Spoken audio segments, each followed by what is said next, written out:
All right, so I've been on this, uh, but we got a couple of people out. Had a lot of people coming over from Rust and from Ark, and both environments are highly aggressive. Whole idea of it being a open PvP arena, and there is PvP support, like great PvP support. A lot of the games rebalancing has been key for your PvP players, but it's also highly encouraged to PvE. And it's like I've mentioned one of that you'll have these raider groups, like whole discords full of people that'll come in and build like multiple clans and just kind of basically just wipe the server. And then eventually, then they'll just be themselves fighting with each other for a while. Then they'll get bored and either go back to their home servers, their private servers, or they'll find something else to, go in and play on. And it's all part of the game. And then every now and then you'll get two or three groups on that particular server who will band together, form an alliance, spend most of the downtime basically role playing, exploring dungeons, building up reserves, just kind of like hanging out. And then when the aggressive clans come back, they basically just womp their ass in space. The three servers that I play on right now have pretty much been that way. There is a raider group that shows up from time to time, farms between the two of the servers that I'm on. But it's all very, I don't want to say civil, but it's very sportsmanly. It's an organized kind of PvP where we know what's coming. They'll go ahead and they'll message people as, hey, we're coming back. Be prepared. Blah blah blah. And they like the challenge of coming in and building fresh, and then going to war for a couple of weeks, and then they'll go off and they'll do other things. And it's kind of like it's fun. It feels like a miniatures combat table game league. When I was playing Warhammer 40,000 competitively for a while, we had the tournaments that showed up twice a year, and then we had this standing league where you could just drop in, grab a game, play for a few games, earn some points. There were some kind of prizes at the end, but mostly it was just a way to get organized play and get people playing and preparing for the tournaments that were coming up for the most part. And I kind of like that. I like that. I don't mind a PvP server. I mean, I choose PvP because you have the option to fight with each other if you want to duel or have a small competitive kind of battle kind of situation.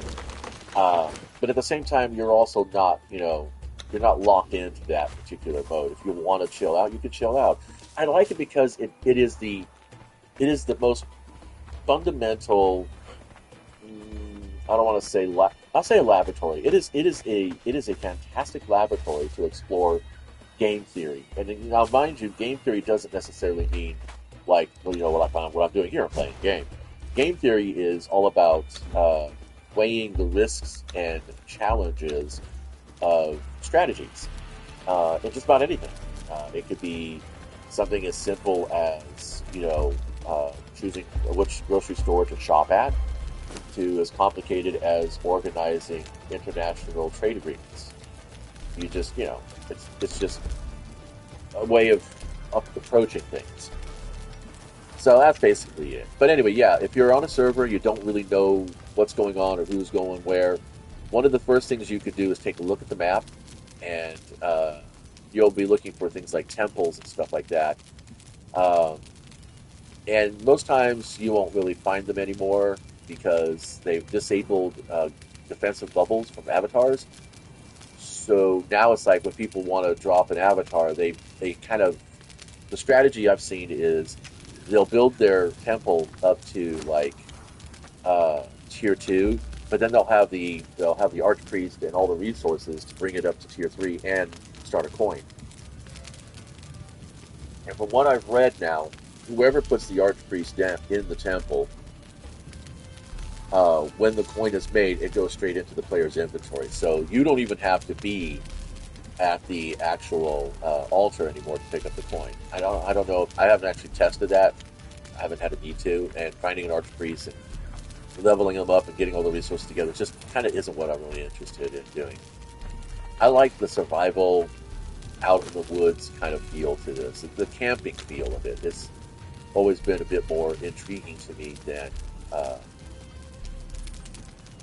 than running around murdering each other and breaking into bases. But yeah, so you could check the map first to see if there's any tier 3 altars. Technically, you won't find any. But then I recommend checking, getting to the Shattered Springs and looking around that area to, around this area here, then Mounds of the Dead. This is all stuff you could do long before you're level 20. Of course, you'll be running across New River, to get to these spots. I would say probably even check around here. You have two paths. The path I normally take, depending on where I spawn down here, because on this map, I've only ever spawned here. On this map, what I did is I came straight up here. I went all the way around. I checked this spot. There was some people there when I first arrived. Big place, actually, but only like 3 or 4 clan mates. Then I came over here and I checked around the Shattered Spring area. Then checked the Central Maroon. Then I went up here to the Mountains of the Dead. I had a bedroll set up here on New River, so I just popped my bracelet, came back to there, and I just ran this way, went to the jungle areas. Eastern Barracks is a hot spot. People still use it. Around the Black Galleon, people still go there. There's a couple of little caves in here that you can check in. And you can just kind of get an idea of, who's building what, and you can tell by the, these kids up here on the plateau, on the mesa, it doesn't really look like a very strategic build. And these guys calling themselves PvE Kings, which I always find sus. So we'll see what happens in the coming weeks. They were on about 4 or 5 days ago, so if they, I'll check in about the 120 hours would be.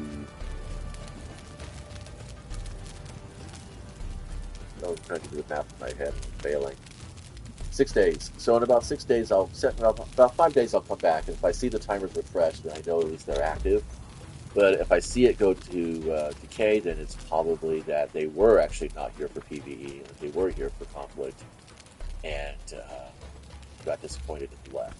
But anyway, yeah, just a quick share. Thanks for stopping by.